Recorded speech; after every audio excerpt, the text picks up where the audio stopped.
Video 68 of the master course Quantum Chemistry of Molecular Electromagnetic Properties. The topic of this lecture is approximate density matrices.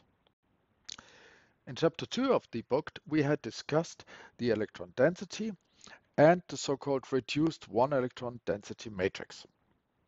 In this chapter here, we want to now come back to them and look at how they look like for two approximate wave functions, the SDF wave function, which is single determinant, and Müller-Blessed perturbation theory, where we'll evaluate the electron density through second order. In order to do that, it's actually most convenient to not look directly at the electron density or the reduced one electron density matrix, but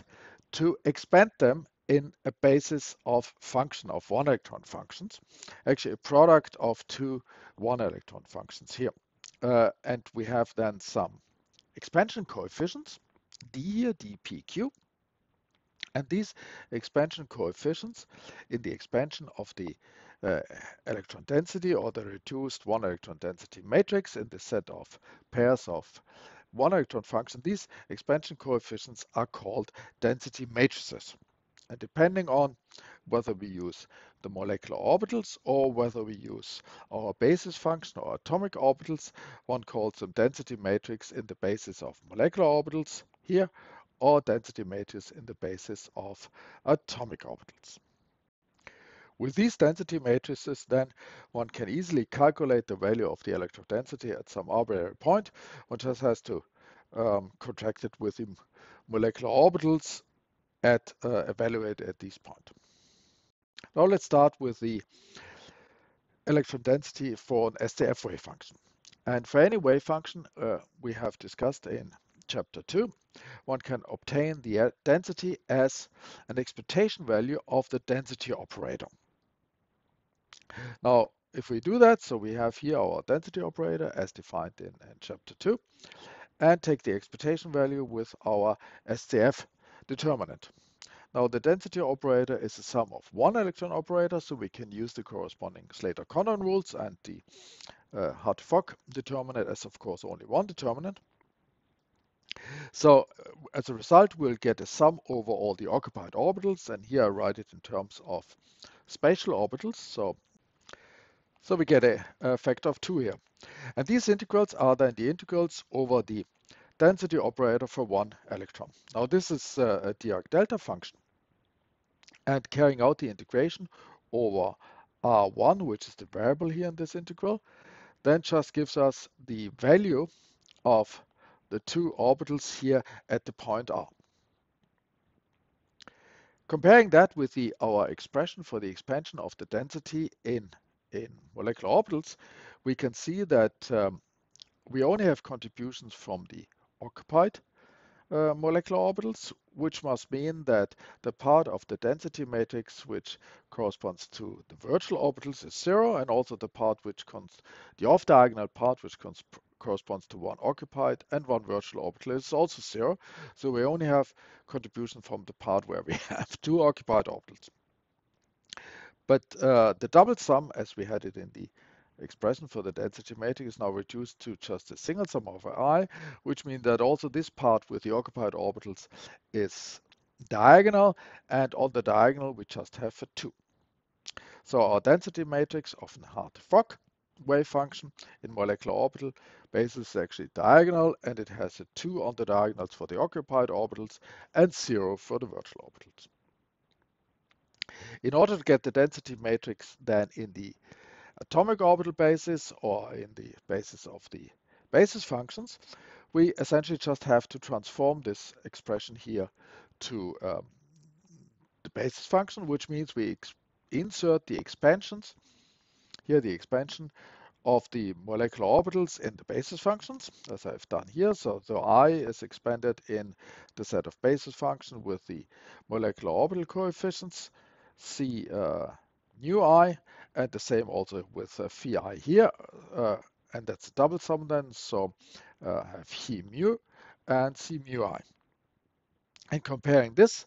rearranging a bit and comparing this with the expression for the density matrix, then we can see that the Hartree-Fock density matrix in the atomic orbital basis is basically just a sum over molecular orbital coefficients multiplied by 2. Now let's do the same for the Müller-Blechett wave function, Müller-Blechett perturbation theory wave function, and we want to go to second order, which means we take the expectation value of the density operator again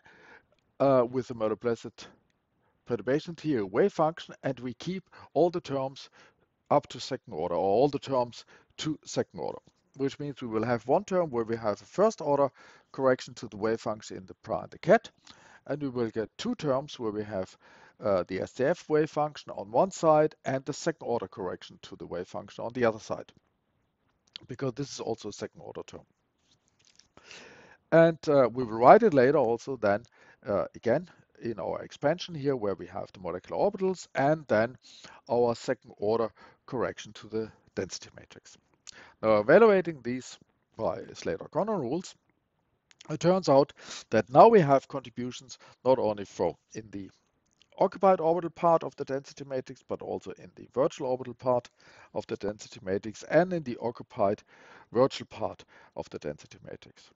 The occupied part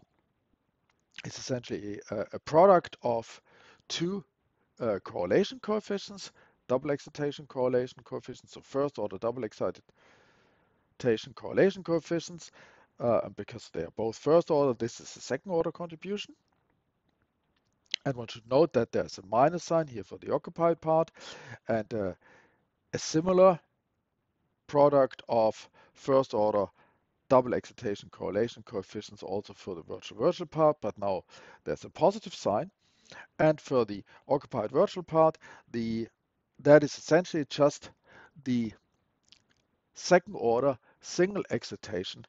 correlation coefficient multiplied with the square root of 2. Now, the fact that we have a minus sign here in this second order contribution to the density matrix means that the diagonal values in the total density matrix, so the Hartree-Fock plus the second order correction, will be smaller than 2 because we subtract something, whereas we will get values larger than 0 for the virtual part of the density matrix. This form of density matrix, second order correction to the density matrix, is called the unrelaxed second order correction to the density matrix,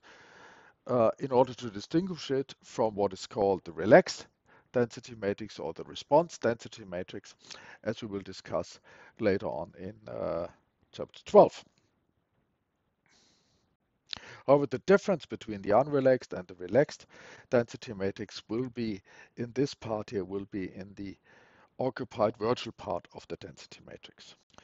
In previous chapters, we also discussed that if we have an external electric field or magnetic field perturbation present, then of course also the one electron density and the reduced one electron density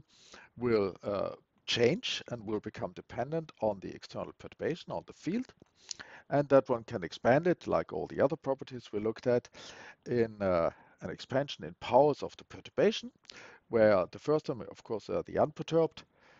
density and reduced density matrix, and then we have terms linear in the perturbation where we have a first order correction to the density or a first order correction to the one electron density matrix. And these